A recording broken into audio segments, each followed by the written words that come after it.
बरसों बाद भी लोग उस हवेली का नाम लेने से डरते थे। गांव का नाम था देवपुर और गांव के ठीक बाहर पीपल और बरगद के घने जंगल के बीच खड़ी थी काली हवेली। दिन में भी उसकी दीवारें अंधेरी लगती थीं और रात में तो ऐसा लगता था जैसे हवेली सांस ले रही हो। अगर सच सामने लाया तो मेरा आर्टिकल वायरल हो जाएगा। आरव को भूत प्रेत और आत्माओं की बातों पर विश्वास नहीं था। वह नगर से आया हुआ एक पत्रकारिता का विद्यार्थी था। उसका मानना था कि हर डर के पीछे कोई न कोई तर्क अवश्य होता है। जब उसने काली हवेली के बारे में सुना तो उसे लगा कि यह भी केवल एक और अंधविश्वास है। उसने मन ही मन कहा, यदि मैं सच्चाई सामने लाऊं तो मेरी रचना प्रसिद्ध हो जाएगी। गांव के लोगों ने उसे रोकने की बहुत कोशिश की।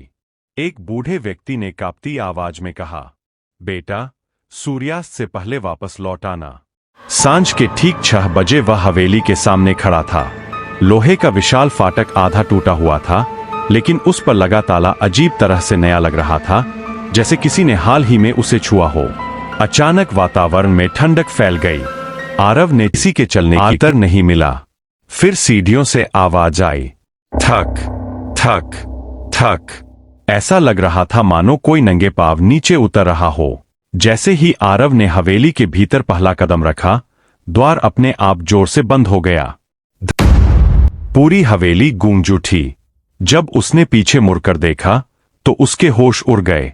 द्वार पर पकड़ने के लिए कोई कुंडी ही नहीं थी। उसका गला सूख गया।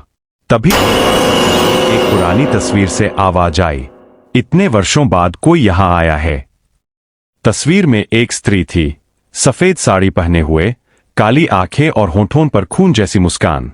अचानक उसकी आंखें झपक गईं। आरव का शरीर कांप उठा। आरव का हाथ में रखा दूरभाष अचानक बंद हो गया, जबकि उसमें पूरी शक्ति थी। ऊपर की मंजिल से किसी के रोने की आवाज आने लगी, मुझे यहां से बाहर निकालो। आवाज किसी छोटी बच्ची की थी। दयालु स्वभाव के कारण आरव सीढ़ियां चढ़ने लगा, लेकिन तभी दीवारों से सड़ेगले काले हाथ बाहर निकल आए। उन्होंने उसके पैरों को कसकर पकड़ लिया। अब तुम भी यही रहोगे। आरव जोर से चीखा, पर उसकी आवाज हवेली की दीवारों में समा गई।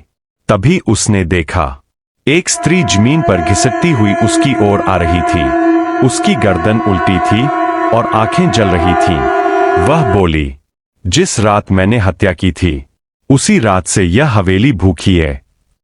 आरव की आंखों के आगे अंधेरा छा गया। अगली सुबह गांव वालों को हवेली के बाहर एक वस्तु मिली। वह था आरव का चित्र खींचने वाला यंत्र।